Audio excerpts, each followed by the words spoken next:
Welcome back to the History Coach. Today we are covering topic 3.4 in AP World History, Empire Comparisons. Have you ever thought what it might be like if these empires dated? Well, all that means is we're just going to compare the empires. We're going to use the historical thinking skills of comparison. Differences. We're going to see what tactics they used to expand their empires. We're going to look at continuity within these empires. We're also going to look at changes in these empires.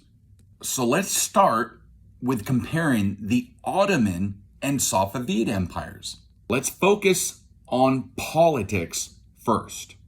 In the Ottoman Empire, we know it was an absolute monarchy, headed up by the Sultan, who held supreme political and religious authority. The Sultan was supported by a centralized government led by a Grand Vizier, this provisional governor, and military officials. The empire's laws were based off of Islamic law, Shahira law, and the Sultan's decrees. A large administrative systems, including the Janissary Corps and the Devshmir system, it helped maintain control over, remember, a diverse territory and people. Now, in the Safavid Empire, we look at their political system, one as an absolute monarch that centered on Shia Islam as their state religion. The Shah held the supreme and political and religious authority, claiming divine right to rule. A strong government and military supported his power. The Safavids, they used Shia clerics to help unify their empire and legitimize their rule, creating a close connection with religious authority and the state. Technological innovations. We know both the Ottomans and the Safavid empires used gunpowder, right, for early expansion. The Ottoman Empire, they used these large cannons to capture Constantinople in 1453. They also advanced in architecture and engineering. The Ottomans, man, they built massive structures like the Suleiman Mosque. Let's not forget about the naval power as well in the Ottoman Empire. We could see at the Battle of Lepanto that was, taking a big hit, but don't forget the Ottomans' navy was huge. In the Safavid Empire, we see them use gunpowder as well to expand their empires. The Safavids also used cannons and muskets to expand their empire militarily, even though they were slightly behind the Ottoman Empire. But when it came to artistic and architectural innovations, they matched the Ottomans toe-to-toe. Great cities like Isfahan. The Safavids were experts at silk weaving. You could see that their textile production was huge. Their tile production was enormous, was elaborate. It was beautiful. These techniques in the Safavid Empire boosted trade all throughout their regions. Now, culturally, the Ottoman Empire was a blend of many diverse cultures. Turkish, Persian, Byzantine, Arab, all of these cultures lived within the Ottoman Empire. This reflected their vast multi-ethnic population. We know Islam in the Ottoman Empire shaped everyday life from art to education. The Ottoman Empire also allowed for religious diversity throughout their empire. This is known as the millet system. This granted autonomy to Christians and Jewish communities within the Ottoman Empire. We know the architecture within the Ottoman Empire flourished. Grand mosques like the Solomon Mosque or the Blue Mosque, that showcased how Islamic design and engineering was flourishing within their empire. Art, literature thrived, especially calligraphy, miniature painting, poetry, textiles, which often featured geometric and floral designs. Now, don't forget, within the Ottoman Empire, education and scholarships flourished. They taught theology, law, art, math. Now, remember, in the Ottoman Empire, geography was everything. Istanbul became a crossroads of European, Middle Eastern, Asian, Africa centers of learning. Now, culturally, we know the Safavids made Shia Islam their official religion. This became a key part to Persian identity. It distinguished itself from its neighbors in the Ottoman Empire, which were Sunni. Persian language and culture flourished during this time. It influenced art, architecture, literature across the region. Just like Istanbul in the Ottoman Empire, the capital city of Isfahan became a major cultural center for art, architecture. We see beautiful mosques, domes, gardens, Persian carpets, silk weaving, calligraphy, ceramics. These were all prized possessions all throughout Afro-Eurasia. Safavids also prized education. Very important to know that they created beautiful and very important centers of learning within their empire. Court life was rich with music, poetry, elaborate ceremonies, blending Persian traditions and Islamic influences. Now let's focus on economics within the Ottoman Empire. Remember, geography. Istanbul was at the center of the world's geography. So this made Istanbul the economic center of all of Afro-Eurasia. Remember, they controlled and monopolized the Silk Roads. They had access to the Mediterranean Sea, the Red Sea, the Indian Ocean. They exchanged spices, silk, textiles, coffee, precious metals. The Ottoman government used a tax farming system where officials collected taxes in exchange for payments made to the state. This tax was known as the iltizam. Now, in the Ottoman Empire, agriculture remained the foundation of the economy, where peasants worked the land owned by the state. The Ottomans, they minted their own coins. They traded with Venetian traders, Safavid traders, European traders. This influenced the global economy and expanded their networks. Because they monopolized the Silk Road, European traders, they looked for new routes to get to the Spice Islands in Southeast Asia. So this reduced the Ottoman control over their trade. This contributed to their economic decline. Now, the economy in the Safavid Empire was based around agricultural as well. The Safavid population, they produced grains, fruits, and livestock. And their empire, geographically, also saw the Silk Road run right through it. They were known for creating luxury goods, right? Especially Persian carpets, silk, ceramics, and textiles. Their capital, Isfahan, just like Istanbul, became a very important center for commercial trade.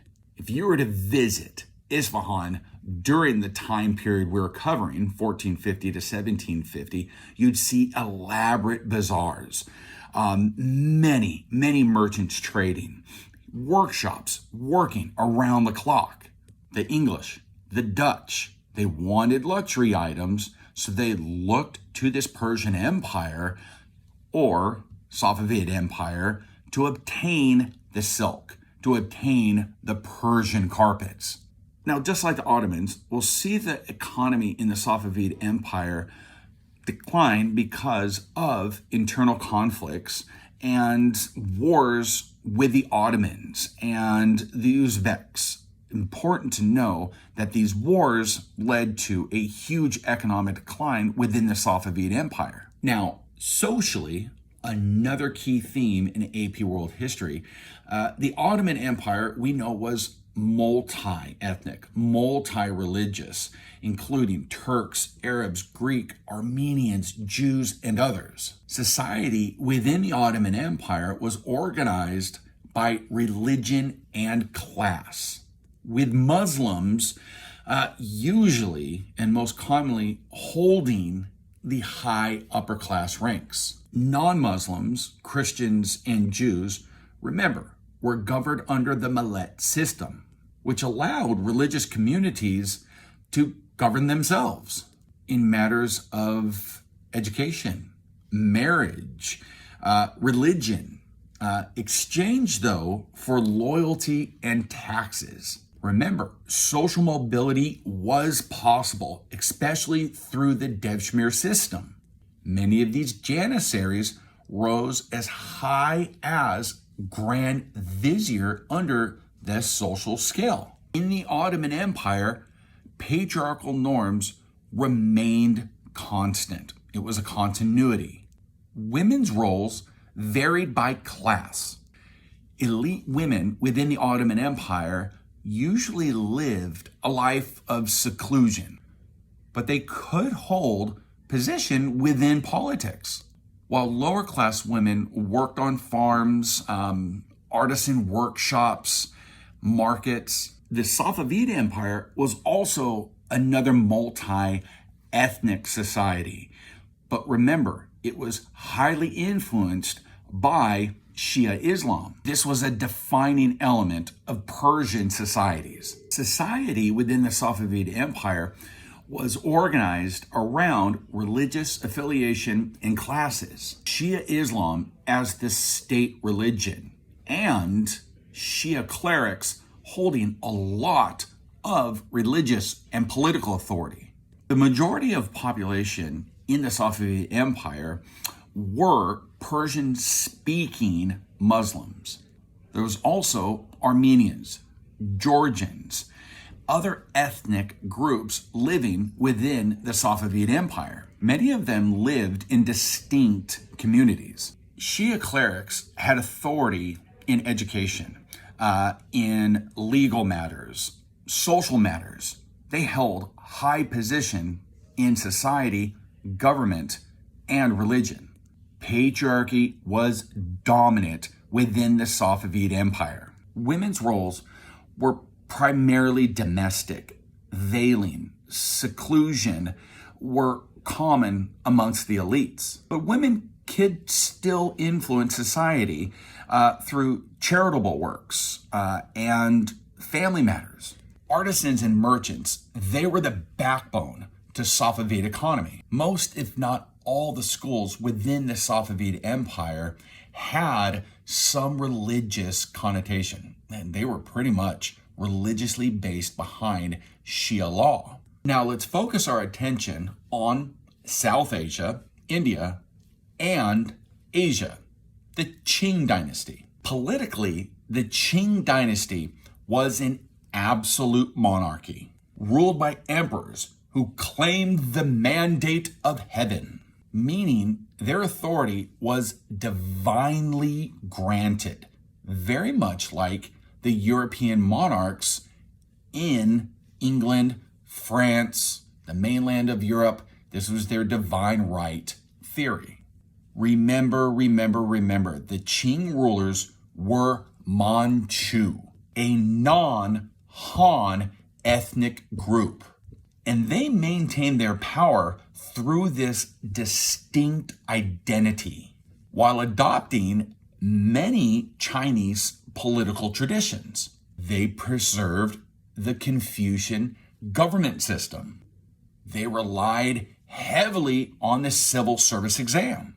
The Qing emphasized they implemented a central government with the emperor holding supreme power, just like the European rulers with absolutism. Now, the Qing government had a network of ministries and governors working tirelessly for the Qing government to maintain vast control over a multi-ethnic population.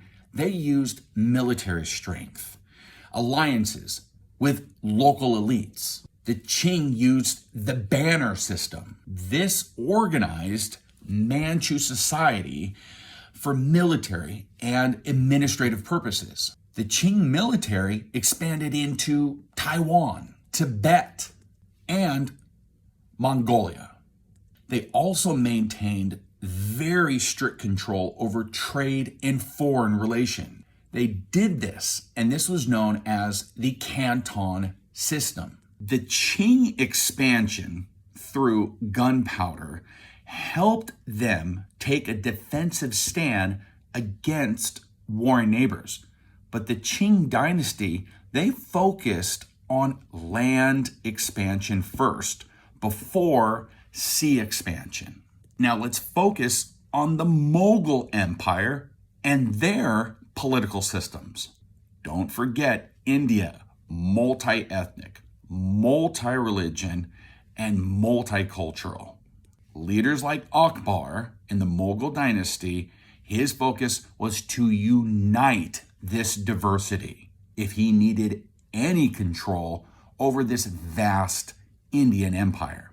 But just like the Qing, they were an absolute monarch. They too were ruled by absolute monarchs with divine authority.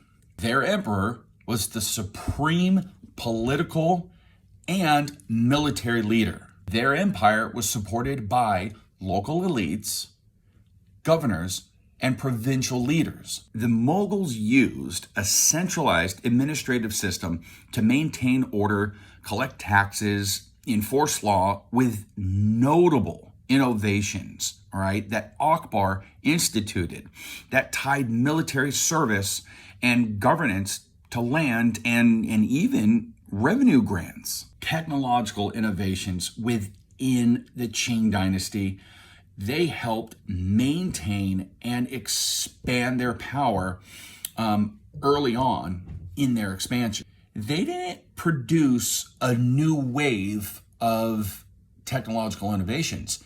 They just expanded on gunpowder, gunpowder, gunpowder. Remember, early on in these Chinese dynasties, agricultural was the mainstay of their economic base. So irrigation systems were very important. So they needed the Qing dynasty to expand on these irrigation systems. The Qing did support shipbuilding, creating navigational tools to help them improve their military power, okay, along the coast and river systems. There were advanced improvements in porcelain production, textile manufacturing. Remember, Chinese goods were highly valued within this global trade. The Qing promoted developments in cartography, map making, especially to manage this vast empire. They redefined what it meant to absolutely print, all right, paper. So not only did the Chinese invent this new form of paper, they too wanted to improve on paper making. Now, innovations in the Mughal Empire was based around their gunpowder, muskets, cannons, artillery. They had impressive forts like the Red Fort.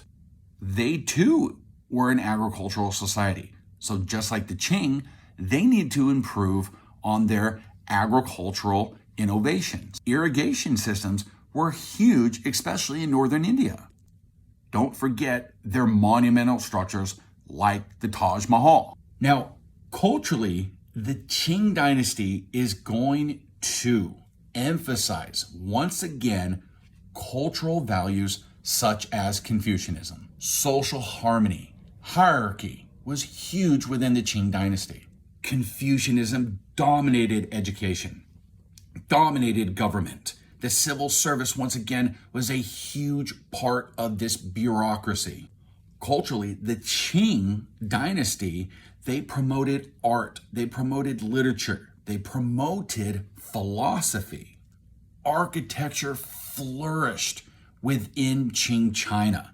Remember, they built the imperial project known as the Forbidden City. The Qing, they embraced multi-ethnic cultural traditions like Mongolian, Tibetan, Manchu. This was visible in art. It was visible in clothing, poetry, and even song and dance. Now, in the Mughal dynasty, their culture blended Persian, Islamic, Indian traditions. You could see this in their art. You could see this in their architecture. You could see it in their language. You could see it also in their clothes. If you were to walk into the Taj Mahal, the Red Fort, you would see these important traditions. Now, let's compare the Qing and Mughal economies. Both were largely agrarian, and they relied heavily on trade. Both relied on a tax farming system. In the Mughal Empire, you have the zamindars. The Qing promoted domestic manufacturing, such as silk, porcelain, tea. Remember, China was a huge participant in the global trade networks. Beijing, for an example, was a huge urban center with bustling markets and a huge amount of artisan workshops. The Mughals, they minted their own coins. They even standardized currency system to facilitate trade. Under rulers like Akbar, the empire encouraged trade and commerce through state regulation. But years later, with European contact and competition, we will see the Mughal Empire start to slowly decline. Now, under the Qing dynasty, we will see society that is very multi-ethnic, including Han Chinese, Manchus, Mongols, Tibetans, and others, with the Manchu minority, maintaining political dominance. Remember, Confucius' ideals shaped Qing society. It was too patriarchal. We know with strict gender rules, men dominated politics, education, public life, while women were expected to manage the household. Now, elite women in the Qing dynasty were often secluded and practiced like foot binding. We also know that the Mughal Empire was multi-ethnic, multi-religious. You have Hindus, you have Sikhs, you have Muslims, Christians, very diverse. Akbar promoted religious tolerance. Women's roles in the Mughal dynasty, it varied by class. Elite women were often secluded and veiled, but could exert influence through royal court patronage of architecture and politics. Lower class women worked in markets, farms, and crafts. So there you have it, AP World History students. That's empire dating in a nutshell. What are the similarities? What are the differences? And understanding these key themes is understanding a great marriage between these empires. Thanks for tuning in to the History Coach. It's on to Unit 4.